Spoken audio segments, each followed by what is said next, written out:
A few years ago, after I got home from school one evening, I rushed straight to my room to grab my trusty magnifying glass and my handy coin grading book.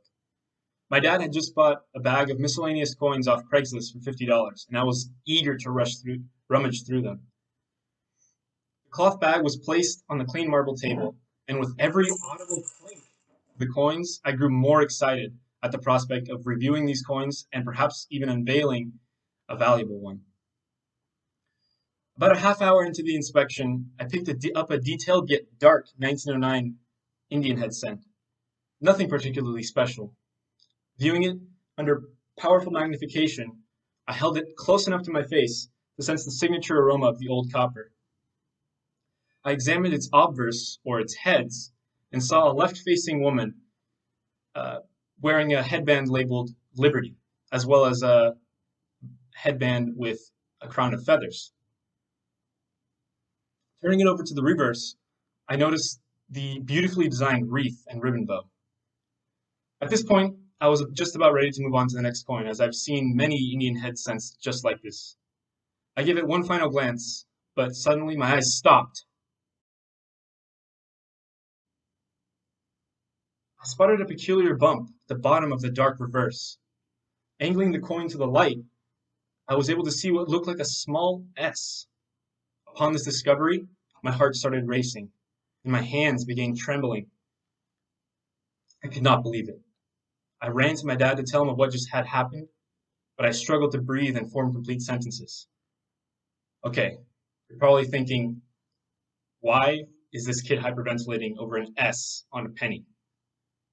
Well, I was incredibly thrilled because that S mint mark indicated that the coin was minted in San Francisco. That meant that it was one of the rarest of the Indian head cents and that it was worth a good amount of money. Most importantly, however, it filled a hole in my collection. I've been collecting United States coins since I was 8 years old, and over the years, I've accumulated a decent collection and have become knowledgeable on certain coin types through research and experiences at coin shops and coin shows. I appear to be of a rare breed, however, because most of the members of the coin collecting community are old, retired individuals who sadly are dying along with the hobby. That is why today I hope to demonstrate to you the beneficial qualities of coin collecting, ranging from skill development to asset acquisition, and urge you to start a coin collection of your own. I will first touch on how collecting United States coins can reinforce some of the history lessons learned in the classroom. Coin collecting encourages collectors to research the history behind coins of interest and gives them the ability to link certain coin characteristics to historical events, symbols, and even landmarks. I can attest to some of the historical curiosities shared among coin collectors, which in turn prompts them to research and learn about particular coin types and their historical context. For example, I've recently grown my collection of these small silver 3-cent pieces and wondered how they came to be. So after about a half hour of research, I gathered from the Numismatic Guarantee Corporation, or NGC website, they were minted in 1851 to facilitate the purchase of postage stamps, which were lowered from 5 cents to 3 cents at the time. United States currency is also ripe with symbolic designs and mottos. For example, for Abraham Lincoln's centennial in 1909, the Lincoln cent was inaugurated and became the first coin to commemorate a United States president.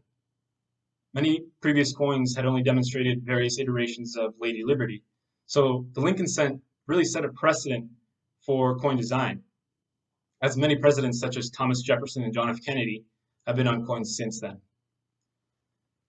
I'm also aware that the 2-cent piece, which was minted during the Civil War, was the first coin to have the motto, "In God We Trust," which is representative of the sentiment at the time that God would lead the country to a better state. This motto has appeared on every single United States coin minted post-1938. Besides providing insight on historical events and emblems, coin collecting can strengthen one's understanding of the locations of some historical landmarks. For example, After visiting the San Francisco Mint, the old one, when I was about like 9 or 10 years old, I figured that it was opened in 1854 because the gold rush supplied copious amounts of gold to the mint.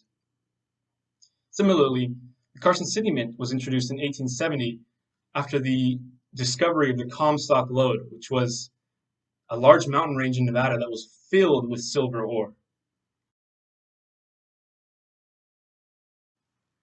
Moving past its historical implications, coin collecting refines practical skills that can be used in other aspects of life, such as organization, negotiation, and socialization. When someone starts a coin collection, they tend to categorize coins, either by date, denomination, or specific type. For me, coin albums have taught me to keep my coin collection tidy by helping me separate denominations and keep them in chronological order. This organizational skill has since transferred to my schoolwork. Going to coin shops or coin shows and interacting with coin dealers provides valuable negotiation experiences. I remember when I was about 10 and I really wanted a 1911S Lincoln cent that was a little out of my price range. I convinced the dealer to drop his asking price and I offered him 5 of my duplicate silver coins, plus an additional $20. He ended up taking the deal. One skill that is often overlooked in coin collecting is the socialization between collector and dealer, especially if it's intergenerational. By attending numerous coin shows over the years and engaging in small conversations with coin dealers, I've actually developed amiable relationships with these local dealers, and most of whom are quadruple my age. In fact, it is through conversations with old and wise coin dealers that I've been able to learn so much about coin collecting in general. Now, for those of you who may believe that history is boring or that the skills mentioned are not practical, there's another aspect of coin collecting that may be more appealing.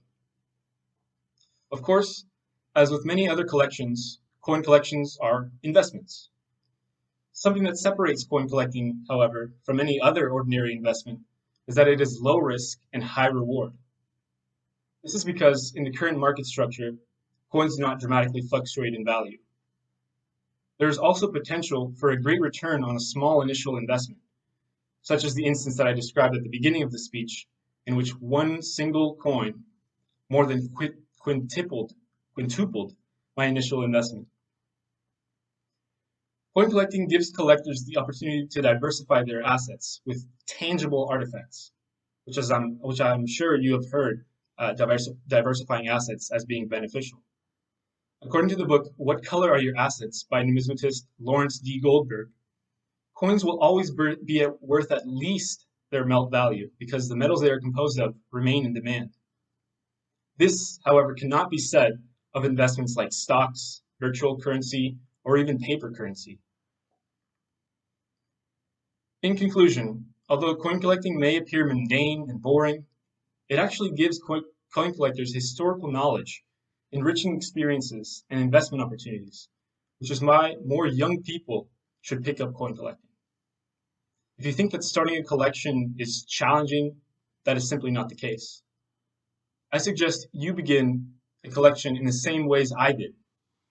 The first step is to look through change in your pockets, in your dorm room, in your house, and see if you can find any wheat reverse pennies, which are pre-1959 pennies, or any pre-1964 either dimes or quarters. Next, I suggest going to your local bank and trading in a couple dollars for four rolls of pennies. Searching through these pennies may seem tedious, but it is surprisingly fun. The pennies can then be returned to the bank, and the process can begin all over again with new rolls. I guarantee you that after a few rounds, you will have accumulated at least a few wheat reverse cents worth between 50 cents and $1. I hope this presentation has at least made you consider starting a coin collection of your own. Thank you.